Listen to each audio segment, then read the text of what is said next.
Hello everyone students, आज की class में हम स्टडी करने वाले हैं GS3 UPSC mains GS3 general studies 3 जो मेंस एग्ज़ाम का पेपर 4 होता है। ऑलरेडी हमने इसका सिलेबस पार्ट 1 जो लेक्चर 1 में था लिखा था। आज की क्लास में हम लेक्चर सेकंड में इसका रिमेनिंग सिलेबस देखेंगे और लेक्चर थर्ड में फिनिश हो चुका होगा। ओके, तो चलिए देखते हैं क्या है। तो आपको पता है सब्जेक्ट इकोनॉमिक्स है, economics development, technology, biodiversity, environment, security, disaster management, इससे रिलेटेड सिलेबस था और कुछ कंटेंट हम लिख रहे थे, जैसे land reforms in India, land reforms in India, इसके बारे में आपको पढ़ना है। और इन्वेस्टमेंट मॉडल्स, जो भी इन्वेस्ट करता है, बाहर के हो या बड़े बिजनेसमैन हो। Then effects of liberalisation on the economy, changes in industrial policy and their effects on industrial growth. इन टॉपिक्स को हमें पढ़ना है, लिखना है, समझना है। आपको रात को जागना है। इतने आसानी से आईएएस नहीं बनेंगे। आपको खुद को धोखा मत दो, पढ़ो, 10 घंटे पढ़ो, 15 घंटे पढ़ो, जितना ज़्यादा समय मिल रहा है पढ़ो। और पढ़ो ऐसा, पहले कंसिस्टेंसी लाओ अपने अंदर। जिस दिन आपके अंदर कंसिस्टेंसी आ जाएंगी, फिर आपको कोई नहीं रोक सकता आईएएस बनने से।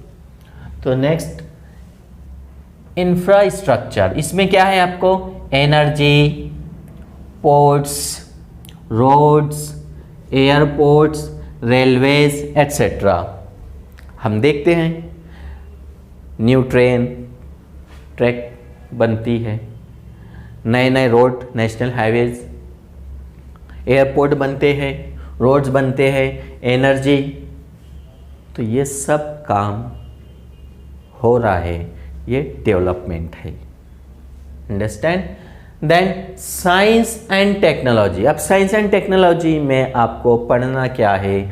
फिजिक्स, केमिस्ट्री, बायोलॉजी नहीं पढ़ना है। आपको डॉक्टर नहीं बनना है, ना आपको साइंटिस्ट बनना है। साइंस एंड टेक्नोलॉजी में आपको पढ़ना है developments and their applications and effects in everyday life. उसका क्या प्रभाव पड़ रहा है हमारी एवरीडे लाइफ पर।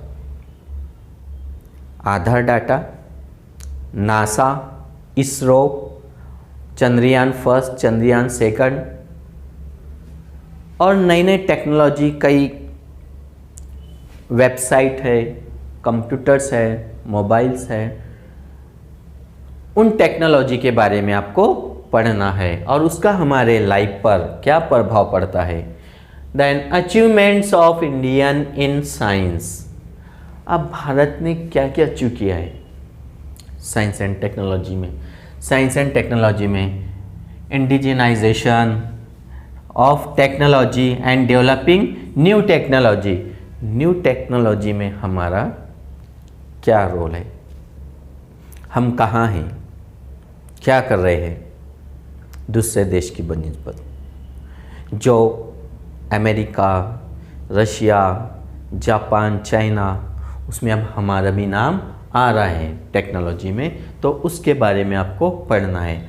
Awareness in the field of IT. IT field का जो अवेयरनेस है, अब आईटी फील्ड, आईटी है, स्पेस है, कंप्यूटर, रोबोटिक्स, नैनो टेक्नोलॉजी है, nano technology and biotechnology and issues relating to intellectual property rights. Intellectual property rights, इस बारे में आपको पढ़ना है। ये सिलेबस को आप लिखो, लिखने के बाद ध्यान से पढ़ो। और फिर पढ़ने के बाद आपको क्वेश्चन पेपर देखना है।